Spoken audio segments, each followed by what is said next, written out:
오늘도 주 이름으로 여러분들을 축복하고 사랑합니다. 내게로 가까이 오소서. 이 말은 요셉이 형들에게 한 말입니다. 가까이 와달라는 것은 그동안 너무 멀리 떨어져 있어서 보고 싶어도 보지 못했는데 이제는 가까이에서 마음껏 사랑을 나누고 싶다는 요셉의 형들에 대한 애틋한 그리움의 마음이 담겨져 있는 그런 말입니다. 참 좋습니다. 가까이 오소서. 얼마나 아름다운 언어입니까? 가까이에서 당신을 보고 싶습니다. 당신의 웃음도, 당신의 눈물도, 그리고 당신의 얼굴 표정도 자세히 보고 싶습니다. 내가 얼마나 당신을 사랑하는 줄 당신들에게 보여드리고 싶고, 당신들 역시 나를 사랑하고 있음에 대해서 내가 다시 한번 가까이에서 확인하고 싶습니다. 왜 이렇게 형들에게 자신의 감정을 솔직하게 표현합니까? 너무 그동안 보고 싶었기 때문이었습니다. 이것이 형제이며 이것이 혈육입니다. 나는 요셉입니다. 내게로 가까이 오소서. 당신들이 나를 이곳에 팔았다고 염려하지 마소서. 하나님이 생명을 구원하시려고 나를 당신들보다 먼저 보내셨습니다. 그의 마음도, 그의 말도, 그의 얼굴 표정도 얼마나 아름답고 은혜로운지 모릅니다. 어느 것 하나 상대방에게 부담을 주는 말이 없습니다. 나보다 너를 먼저 생각해주는 마음이 그의 말 속에 있습니다. 항상 너 중심의 삶입니다. 믿음의 사람이지요. 정말 닮고 싶은 사람입니다. 그래서 요셉을 예수님의 그림자라고 했나 봅니다. 이번 추석은 유달리 긴 연휴를 보내게 되었습니다. 열흘간의 휴가라고 하니 말입니다. 아마 이번 추석을 맞이하여 기다려지고 보고 싶은 얼굴들 많이 있을 것입니다. 모처럼 만나는 여러분들의 부모님과 형제들이 요셉의 눈 속에 비친 주 안에서의 너의 모습들이 되기를 바랍니다. 그런 의미에서 부모 형제지간에 더 많은 사랑과 정을 나누어야 하기에 오늘 본문을 저는 선택했습니다. 우리는 성경에 나오는 요셉을 보면서 한 가지 발견되어지는 것은 요셉의 인간 됨됨이입니다.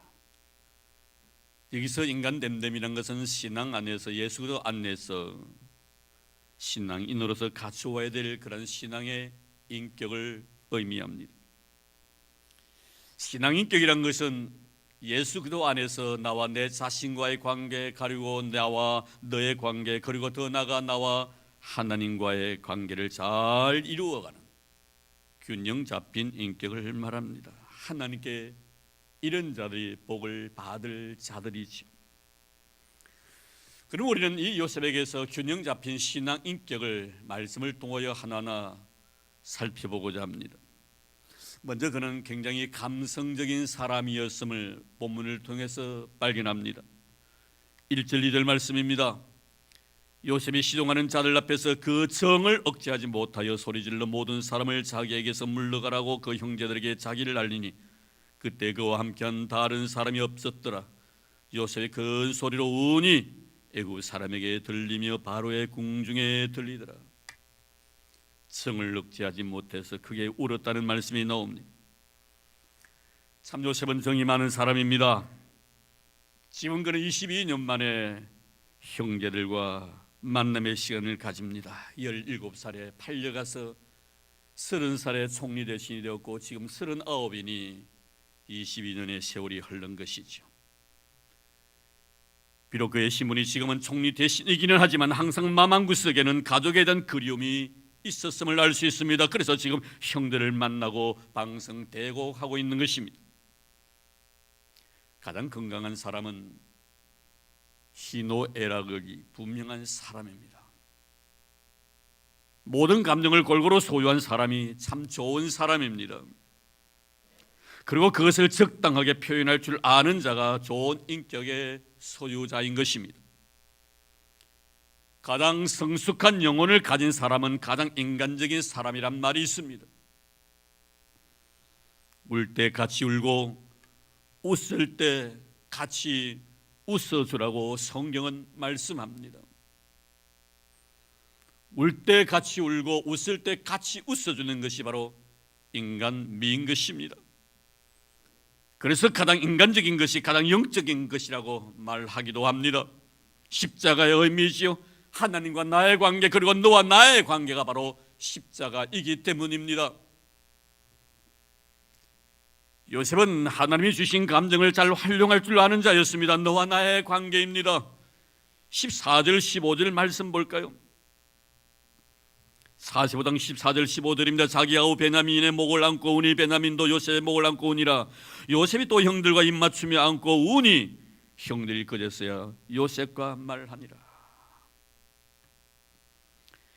요셉이 베냐민의 목을 안고 옵니다. 그리고 베냐민도 요셉을 안고 옵니다. 형들에게 일일이 입을 맞추고 웁니다. 얼마나 형제들을 사랑했던지 그 사랑의 모습이 진하게 나타나 있습니다. 따뜻한 마음의 사람이었습니다. 너를 사랑한 자였습니다. 정말 하나님 앞에 복받을 자이지요.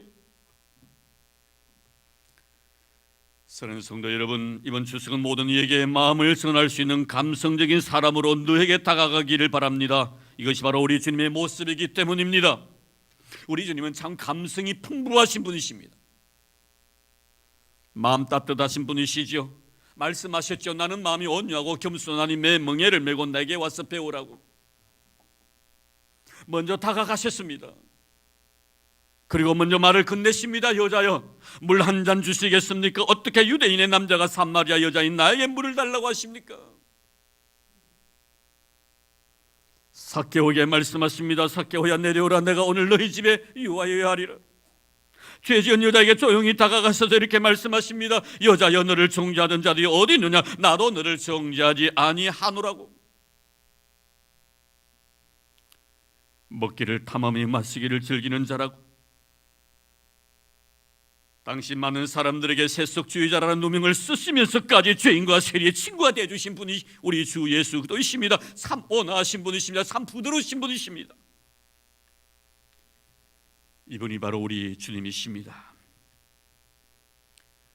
이번 추석은 너에게 먼저 다가가서 너를 향한 나의 사랑을 표현하는 따뜻함의 은혜가 있기를 주의 이름으로 축원합니다.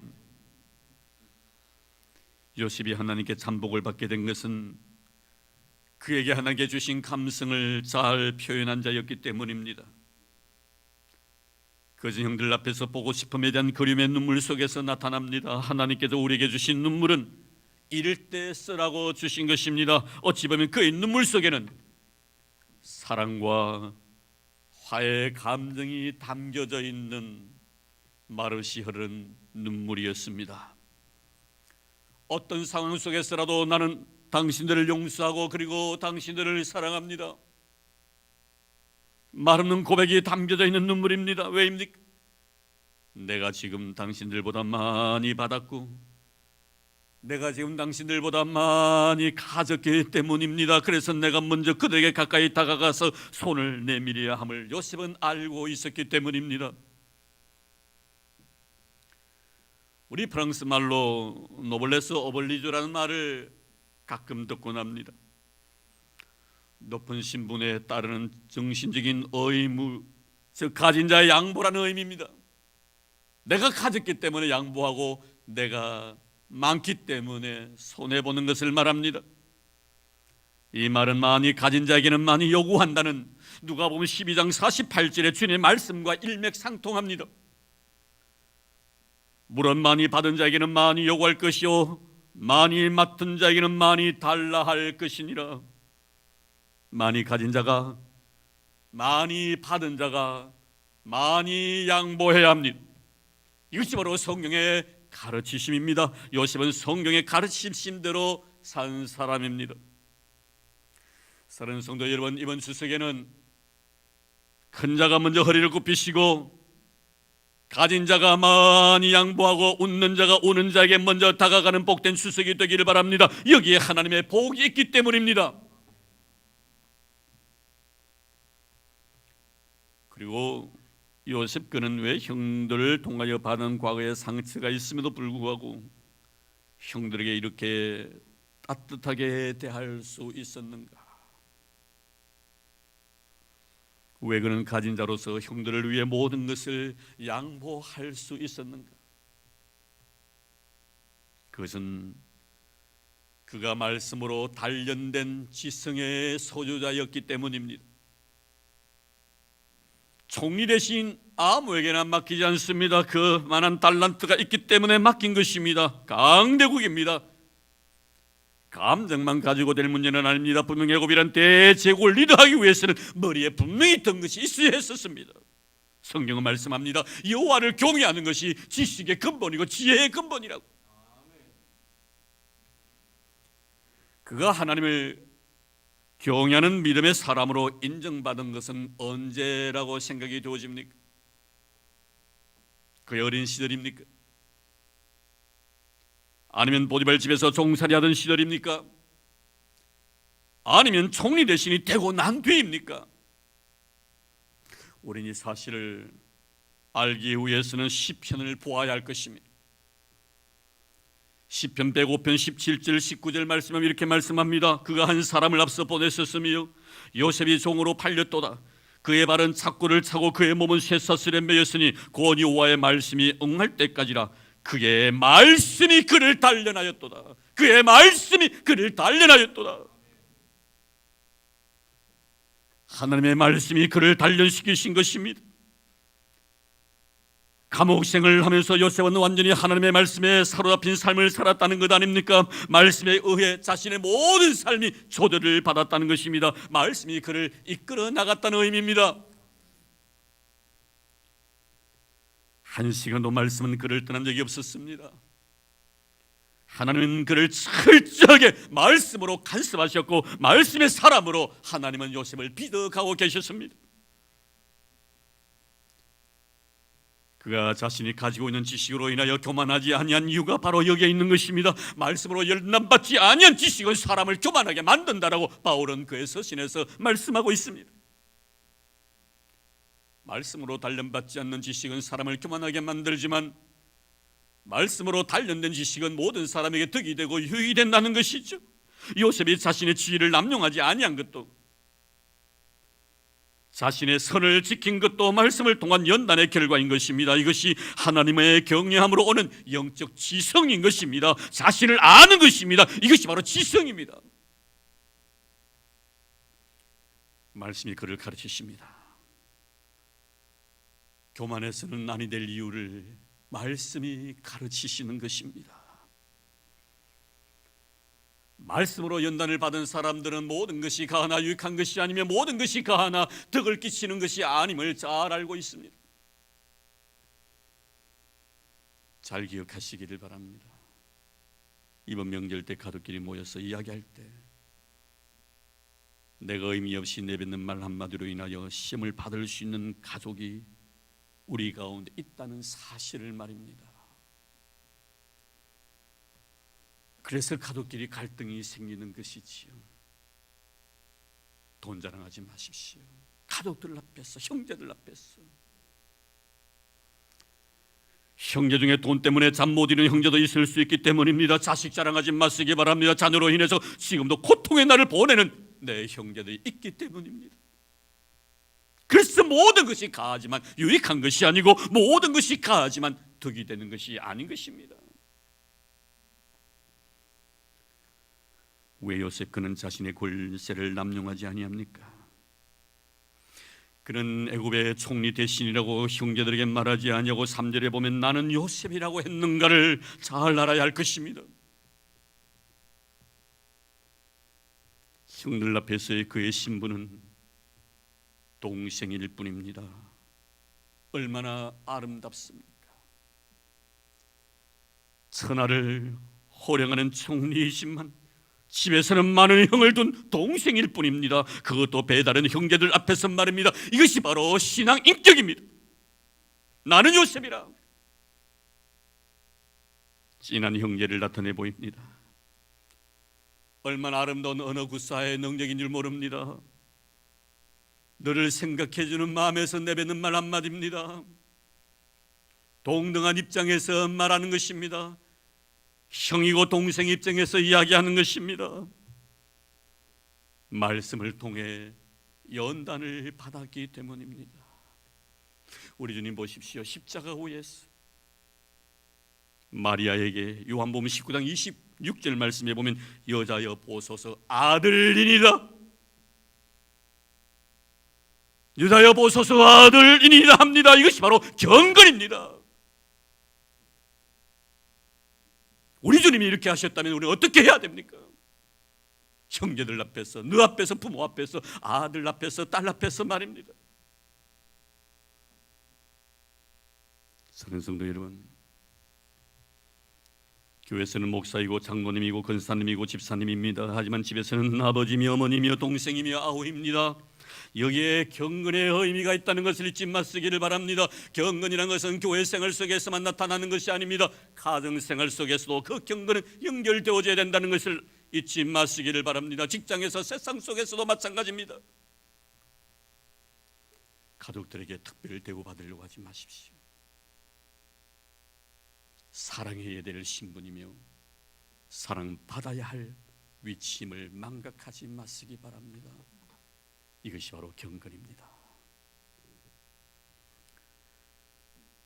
얼마 전에 서울대 공대를 나와서 미국에서 목사가 된 한 목사의 딸이 쓴 책, 목사의 딸이라는 제목의 글이 출판되어서 기독교계에 큰 이슈가 된 적이 있습니다. 이 책에 나오는 지연이의 아버지인 목사님은 우리 한국 교회 거목입니다. 큰 별입니다. 1988년도 85세 일기로 이 세상을 떠나셨죠. 모든 분들이 존경하는 분이십니다. 이 책은 한 목사님의 가정의 가족사이며 그리고 작가의 자기 신앙 고백이기도 합니다. 목사로서의 사명을 위해 교회와 자신의 신앙에 너무 심취한 나머지 아버지로서 가정과 자녀들에 대해서 소홀했던 한 신앙인에 대해서 이 딸은 진정한 신앙이 무엇인가를 그의 아버지의 삶을 통하여 묻고 있는 책입니다. 저는 이 책을 읽으면서 나를 위해서 쓴 책이구나 하는 생각을 가져보았습니다. 이 책에서 저자가 가지고 있는 아버지 목사님에 대한 내용 중 한 가지만 말씀드리면, 마지막 아버지가 임종을 앞둔 자리에서 자식들을 향해서 유언을 글로 남깁니다. 그리고 액자를 만듭니다. 큰아들, 둘째 아들, 딸들 다 이름을 일일이 열거하면서 이렇게 살라, 이렇게 신앙생활하라 라고 마지막 유언을 남깁니다. 그리고 난 뒤에 마지막이 중요했습니다. 마지막에 그는 목사 누구 이렇게 써놓은 것입니다. 저자인 딸 입장에서 바랐던 것은 교회 목사 누구가 아니라 자식들 앞에서는 한 가정의 아버지로서 누구이기를 바랐던 것입니다. 물론 아버지의 딸로서의 생각일 뿐입니다.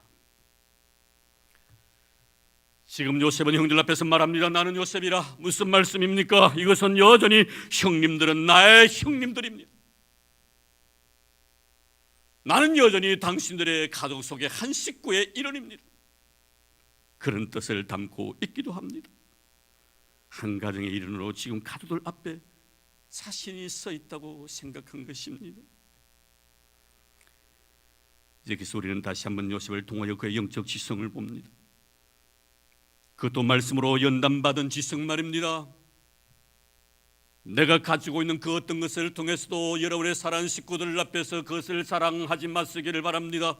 나는 너보다 다른 사람이라고 말하지 마시기를 바랍니다. 특별한 존재라고 말하지 마시기를 바랍니다. 경건이 아닙니다. 하나님이 원치 않는 것이라는 것을 잊지 마시기를 바랍니다.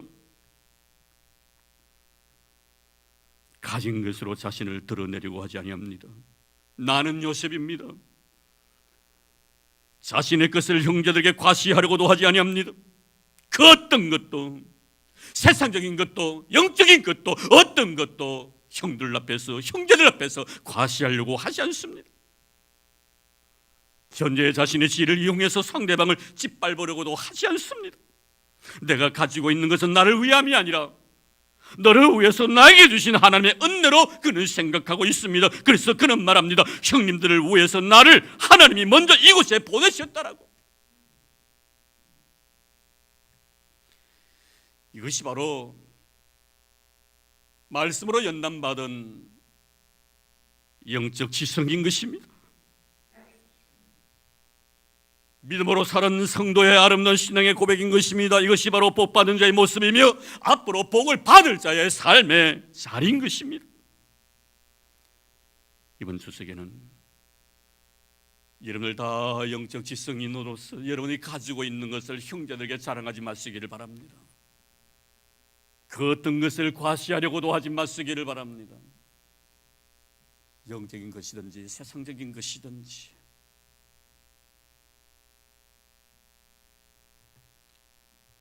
그리고 마지막으로 요셉에게서 배우는 것은 그의 영성입니다. 영성이란 것은 하나님의 모습을 닮은 신앙 인격을 말합니다. 그는 하나님처럼 죄를 미워했습니다. 그는 하나님처럼 인내할 줄 알았으며 그는 하나님처럼 용서할 줄 아는 자였고 하나님처럼 사랑할 줄 아는 자였습니다. 그의 삶의 전 영역에는 오직 하나님만이 계셨습니다. 그래서 그는 고백했지요. 내가 아니라 하나님이시라고. 미안합니다만 제 어린 시절의 추억 하나를 말씀드리려고 합니다. 고3 때였습니다. 여름방학이었지요. 방학이었지만 보충 수업으로 학교에 가서 수업을 했습니다. 물론 오전 수업만이었습니다. 그때는 수업을 마치고 집에 왔는데 옆집에 서울에서 공부를 하고 있는 여동생이 있었습니다. 학교는 서울 여상을 당시에 다니고 있었습니다. 가끔 왔기 때문에 이름은 잘 기억나지 않습니다. 방학차 고향에 온 것입니다. 그러니까 그는 고2였습니다. 가방을 메고 오는 저보고 오빠 오늘 영화 보러 갈래라고 합디다. 그때 저희 고향인 진해에 극장이 3개 있었는데 중앙극장 그리고 해양극장 그리고 경화극장 극장이 3개 있었습니다. 무슨 영화냐고 물었더니 해양극장에서 하는 제임스 딘의 주연 자이언트를 보러 가자는 거예요. 보면 안 됩니다. 학교에서 허락하지 않는 도둑영화 보면요 잡히면 일주일간 유기정학입니다. 저는 사실 학교 룰을 한 번도 어겨본 적이 없었습니다. 하나의 유혹이었습니다. 보려고 하니 학교가 생각이 나고 그들 나자니 모처럼 서울에서 공부하던 동생이 생각나고 결국 동생의 의견에 동의를 하고 처음이자 마지막으로 도둑영화 보았습니다. 무슨 배짱인지 일주일 유기정학 먹을 각오하고 말입니다. 버리는 빡빡 깎았죠. 선생님이 가끔 돌아다니시기 때문에 잡히면 큰일 납니다. 긴장을 하고 영화를 봐서 그런지 무슨 내용인지 전혀 이해가 되지 않았습니다. 그저 석유가 펑펑 쏟아지는 장면만 연상될 뿐이었습니다. 지금 기회가 있으면 그 영화 한 번 더 보고 싶어요. 물론 제임스 딘의 마지막 유작이기도 하지만 무사히 영화를 보고 나오는데 동생이 저에게 느닷없이 질문을 던집니다. 오빠 오늘 영화 보면서 주제곡 몇 번 흘러나온지를 알아 합디다. 스토리도 이해 못하는 주제에 무슨 주제곡입니까? 음악에 대해서는 문외한입니다. 저에게는 당황할 수밖에 없는 질문이었죠. 글쎄 신경 안 썼는데 주제곡도 나는 뭔가 모르고 제가 속으로 그랬죠. 주제곡은 무슨 주제곡? 그러면서 하는 말이 오빠 영화 그래 보면 안 된다고 또 한마디 합디다. 오빠 영화는 그렇게 보는 게 아니다고. 눈으로서는 이 영화의 배경을 보아야 하고 머리로서는 스토리를 이해해야 되고 귀로서는 배경 음악을 들어야 된다나요? 그래야만이 영화 한 편 본 것이라고 하다면 서울에 다르더라고요. 영화를 보면서 계속해서 같은 내용의 곡이 반복해서 흘러나오는 것이 그 영화의 주제곡이라고 설명을 하더만 그제서 알았습니다. 주제곡의 의미를 요새는 영화 보면 어떤 곡이 계속 흘러나오는가 잘 들으려고 합니다. 그런데 그 곡이 그 곡 같아요. 클래식 음악에서 반복해서 연주되는 테마처럼 요셉의 생애를 통해서 계속 반복적으로 연주되는 테마, 즉 주제곡이 무엇이라고 생각합니까, 여러분? 저는 이것을 묻고 싶어서 제 어린 추억을 여러분들에게 말씀드렸습니다. 요셉의 생애를 통해서 계속 반복적으로 연주되었던 주제곡이 무엇이었던가, 요셉의 생애를 반복적으로 흘렀던 그의 삶의 노래가 무엇이었던가, 그것은 바로 하나님이 요셉과 함께 계셨다는 말씀입니다. 우리는 하나님이 요셉과 함께 계셨다는 이 말씀을 배제하고 결단권인 요셉을 논해서는 안 됩니다. 창세기 39장에서부터 요셉에 대한 이야기가 나옵니다만 보디발의 가정의 종으로 팔려갔을 때도 2절에 보니 여호와께서 요셉과 함께 하심으로 그가 형통한 자가 되어라고 말씀합니다. 나중에 누명을 쓰고 감옥에 갇혀 있을 때도 39장 23절 말씀에 보면 여호와께서 요셉과 함께 하심이라, 여호와께서 그를 범사에 형통하게 하셨더라고 말씀합니다. 이런 은혜를 입은 요셉의 고백은 또 한번 들어볼 필요가 있겠지요. 감옥에서 왕의 술 맡은 관원장과 떡 맡은 관원장의 꿈을 해석할 때 요셉은 그에게 이렇게 말합니다. 해석은 하나님께 있지 아니하니까 청하건대 내게 이르소서. 나중 애굽 왕 바로의 꿈을 해석할 때 이렇게 말합니다. 하나님께서 바로에게 편안한 대답을 하시리다. 바로의 꿈은 하나라. 하나님이 그가 하실 일을 바로에게 보이심이라. 바로께서 꿈을 두 번 겹쳐 꾸신 것은 하나님이 이 일을 정하셨음이라. 하나님이 속히 행하시리니. 하나님께서 바로에게 편한 대답을 해주실 것이고, 바로의 꿈은 하나님이 그가 하실 일을 보여주셨다.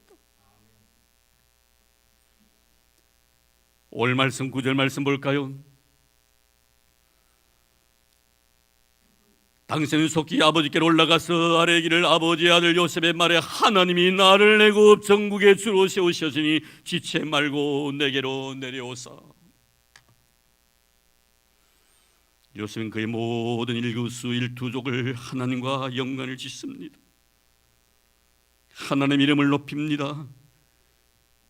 이곳에 나를 보내주신 분도 우리 하나님 아버지시며, 나를 애굽의 통치자로 삼으신 분도 하나님이시라고 하나님의 섭리를 인정하면서 하나님의 이름을 높여드립니다. 이것이 바로 요셉의 인격의 핵심인 것입니다. 이것이 바로 요셉이 가지고 있었던 영성입니다. 요셉에게 하나님은 자신의 삶의 전부였습니다.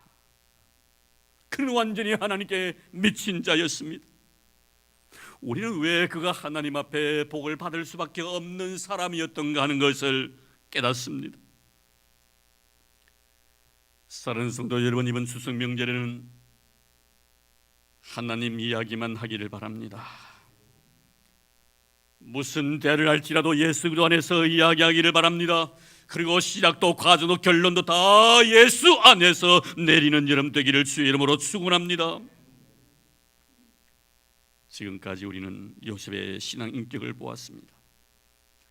그는 하나님께 주신 아름다운 감성과 그리고 지성과 영성을 골고루 소유했던 자였습니다. 이런 자의 특징이 무엇일까요? 모든 사건들을 하나님의 안목으로 바라본다는 것 아닙니까? 5절 말씀 보겠습니다. 당신들이 나를 이곳에 팔았다고 해서 근심하지 마소서, 한탄하지 마소서. 하나님이 생명을 구원하시려고 나를 당신들보다 먼저 보내셨나이다. 8절입니다. 그런즉 나를 이로 보낸 이는 당신들이 아니오 하나님이시라. 하나님이 나를 바로에게 아버지로 삼으시고 그 온 집의 주로 삼으시며 애굽의 온 땅의 통치자로 삼으셨나이다. 그렇습니다. 아름다운 신앙격을 가진 자는 모든 사건을 하나님의 안목으로 바라봅니다. 말씀을 맺으려고 합니다. 이제 우리는 마지막 두 절을 여러분들에게 소개해 드리면서 마무리를 지려고 합니다. 이 두 절을 통해서 우리는 요셉을 봅니다. 바로가 말합니다. 요셉에게 41장 41절 말씀 앞에 보겠습니다.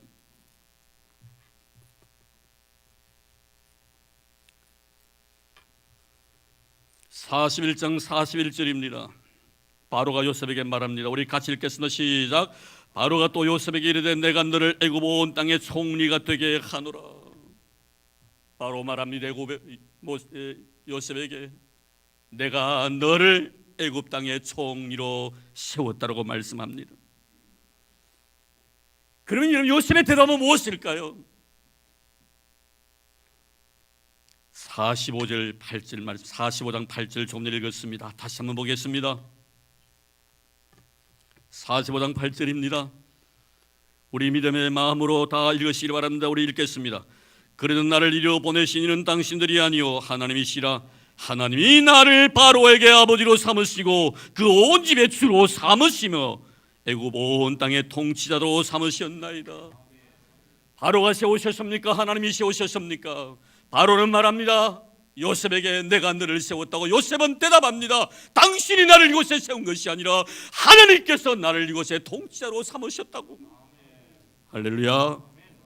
바로 당신이 아닙니다. 나와 함께 하신 하나님이십니다. 나와 함께 하신 하나님이십니다. 모든 사건을 하나님의 안목에서 바라보는 우리 성도들 되기를 주의 이름으로 축원합니다. 하나님 감사합니다. 고맙습니다. 요셉을 통해서 우리에게 주신 귀한 메시지, 우리에게도 이런 아름다운 마음들 갖기를 원합니다. 그의 감성과 지성과 영성 담고 싶습니다. 그렇게 살게 하여 주옵소서. 주신 아름다운 감정 잘 표현하게 하시고 내가 누구인가를 알 수 있는 지성을 허락하여 주시고 모든 것이 하나님에게서부터 시작되어서 하나님에게로부터 간다는 것을 고백할 수 있는 그런 거룩한 영성을 우리에게 허락하여 주옵소서. 바로 당신이 아니라 나와 함께 하신 하나님이십니다. 이것이 바로 우리의 신앙의 고백이 되도록 축복해 주옵소서. 감사합니다. 하나님, 이제 드린 물질을 위하여 기도드립니다. 소중한 은혜 너무나 고마워서 귀한 예물 믿음으로 바칩니다. 10의 1조를 드립니다. 감사 예물 드립니다. 주님, 건축 헌금도 선교 예물도 바칩니다. 또 그 노인들을 위하여 미랄의 헌금도 드립니다. 1,000번제도 드렸습니다. 하나님, 정성 다하여 주님 앞에 드립니다. 기억해 주시기를 원합니다. 말씀에 의지하여 드렸사오니 말씀대로 이루어 주옵소서. 들어가도 나가도 복을 받는 저희들 되게 하시고 저들의 떡반죽 그릇이 복되게 하시고 자손들이 땅에서 강성해지게 하시며 부여와 재물이 떠나지 않는 축복된 생을 살아갈 수 있는 저희들 되도록 주님 도와주옵소서. 물질로 인하여 시험받지 않도록 주님 도와주시고 거룩한 부자 되어 마음껏 주의 영광을 위해서 아름답게 쓰임받는 물질 되도록 우리 사는 성도들 손끝을 축복해 주시기를 원합니다. 꽃으로서 놓았습니다. 짝지어 주심에 대한 너무나 고마운 마음으로, 감격스러운 마음으로, 이날까지도 주님 이렇게 아름다운 마음으로 살아오고 계신 하나님 앞에 경건한 마음으로 주님의 영광을 돌려보내며 주님의 몸된 자단을 믿음으로 섬기를 선해 주신 우리 하나님의 그 거룩한 사랑 앞에 꽃으로 헌신하고자 원합니다. 하나님, 이들의 드림을 기뻐 명해 주시기를 원합니다. 더 아름다운 남은 생애가 되기를 원합니다. 더 복받는 생애가 되기를 원합니다. 믿음으로서도 이 땅에서 잘되게 하시기를 원합니다. 하늘들마다 형통의 복을 덧입혀 주시기를 원합니다. 꽃과 같이 향기로운 인생 되기를 원합니다. 모든 사람에게 득과 유익이 되는 복된 생을 살아갈 수 있는 주의 귀한 종들 되도록 축복해 주시옵시고 자다 손손이 주의 은혜로 인하여 복을 받게 하여 주시옵소서. 감사합니다. 하나님 고맙습니다. 드릴 수 있는 은혜 주셔서 만복의 그런 되신 예수님 이름으로 감사하며 기도드리옵나이다. 아멘.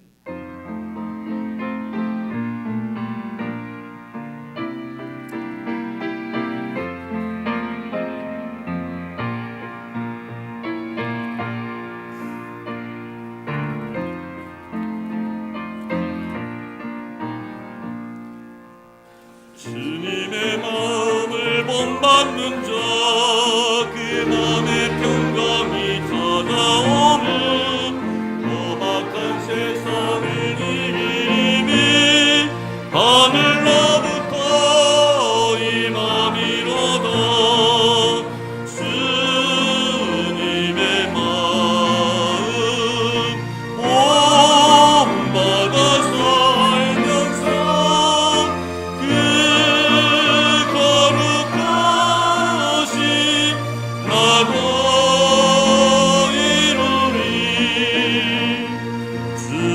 말씀 내 눈에 안 보이며 김성 내 귀에 안 들려도 내 영혼 날마다 주를 만나 신령한 말씀을 배우도다. 주님의 마음 엄마가 살면서 그 거룩하신 나도 이루리. 가는 길 거칠고 험하여도 내 맘에 불평이 없어짐은 십자가 고난을 이겨내신 주님의 마음 본받음이라. 주님의 마음 본받아 살면서 그 거룩하신 나도 이루리. 주 예수 세상에 다시 오신 그날의 불쌍도 평화하여 주님의 빛나는 그 영상을 다 함께 보며 주를 찬양하리. 주님의 마음 본받아 살면서 그 거룩하신 나도 이루리. 할렐루야. 주의 마음을 본받는 이름 되기를 주의 이름으로 축복합니다. 교회 소식 알려드립니다. 주보 참고해 주시기를 바랍니다. 우리 성경부 있는 거 기억해 주시고요.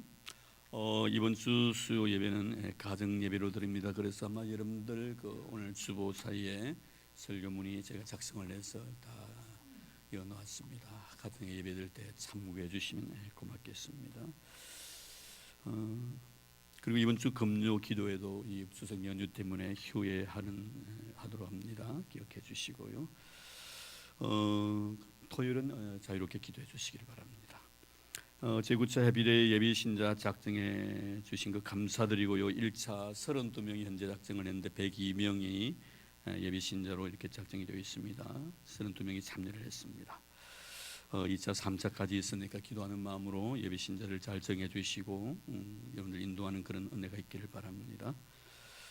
우리 현혜영 집사님께 문의해 주시면 참 좋겠습니다. 우리 몸 찬양, 우리 다 드린 몸 찬양 하시기를 원하시는 분 환영합니다. 원하시면 꼭 기억해 주시고 우리 현혜영 집사님께 문의해 주시면 고맙겠습니다. 10월 넷째 주일이 바로 우리 제9차 해피데이 선포 쓰기 됩니다. 우리 준비를 잘 해주시면 고맙겠습니다. 그리고 2018년 이제 3개월 이후면 또 2018년이 되는데 마지막에 가가지고 이렇게 저렇게 생각하지만 미리 우리 찬양대원들 교사님들 내년에 찬양대원으로 또 교사로 이렇게 수고하실 분들 마음 기도하시고 준비하시면 좋겠습니다. 이미 우리가 다 알고 있습니다만 내년부터는 또 2부 예배도 우리가 드려야 되니까요. 그런 걸 잘 감안하셔가지고 이런 봉사하는 일에 적극으로 참여해 주시면 고맙겠습니다. 네, 오늘 우리 이지혜 집사님께서 지난번에 어머님 세상 떠나시고 나서 이제 교회에 대한 고마운 마음을 담아서 떡을 준비하셨네요. 우리 감사드립니다. 감사하는 마음으로 우리 박수로 답하겠습니다. 고맙습니다. 네, 우리 박인자 집사님께서 베트남에서 왔어요 이랬네요. 울산대학교 한국어과를 다니네요. 보티투화, 보티투화 양 맞지요? 양이겠지요? 어디 계십니까? 보티투화. 울산대학교 우리 한국어과를 다닙니다. 우리 이슬이가 어디 있지? 우리 이슬이가 우리 MD 사역을 도우미 사역을 성김이 사역을 잘해 주시기를 바랍니다. 감사하네요. 그래서 우리 이슬이가 MD 해주시고 구역은 청년이고요. 많이 기도해 주시면 고맙겠습니다. 좋은 성도의 교제가 있기를 바랍니다. 주의 이름으로 환영하겠습니다. 예, 그 자리에 일어나 주시겠어요? 예. 네, 주의 이름으로.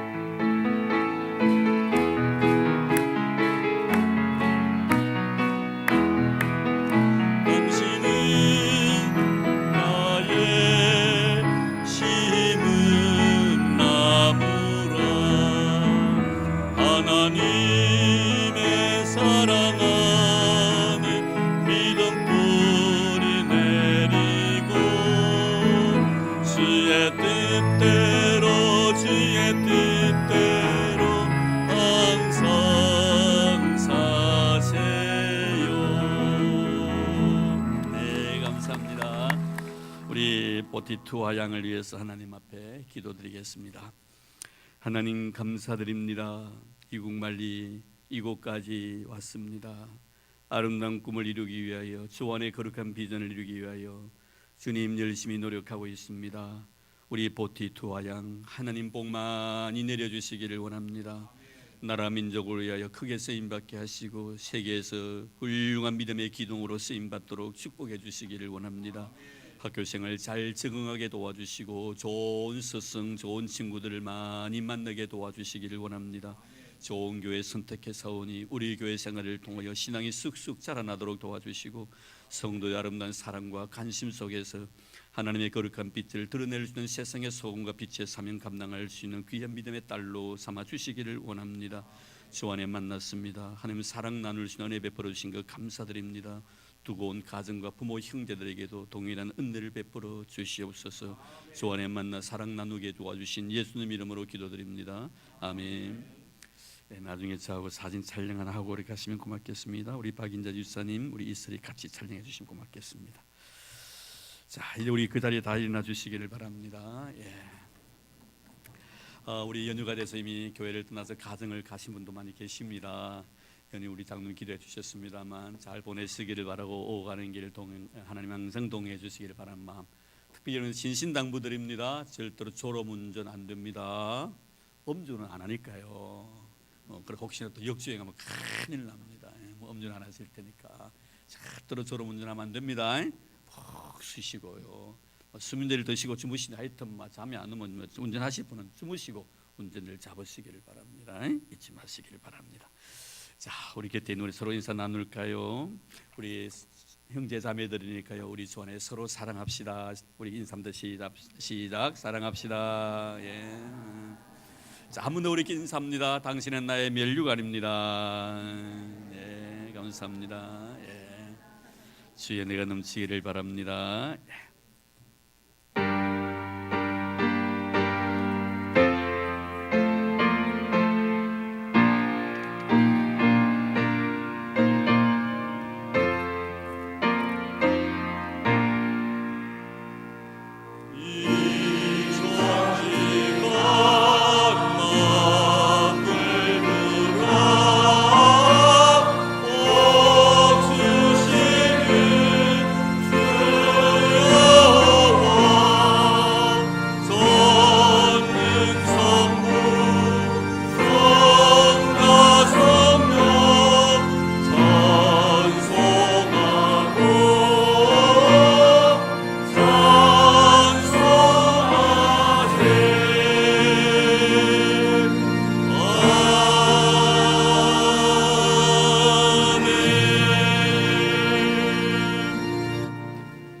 이제는 교회물이 되신 우리 주 예수 그리스도의 은혜와 하나님 아버지의 지극하신 사랑하심과 성령님의 교통하심이 복된 날 거룩한 마음으로 주님 앞에 믿음의 제물로 자신을 드리고 주시는 애 너무나 고맙고 감사하여 이 세상 속에서 빛의 자녀다움의 삶을 살기로 다짐하는 사랑하는 우리 모든 성도들 머리회와 오늘도 출타 중에 계신 우리의 믿음의 식구들, 나라의 부름을 받아 수고하고 있는 우리 믿음의 아들들, 특별히 병중에 고생하고 있는 우리 믿음의 형제들, 그리고 주님께 친히 피로 값주고 사신 이 교회 위에 이제부터 영원토록 함께 하시기를 간절히 축원하옵나이다. 아멘. 아멘.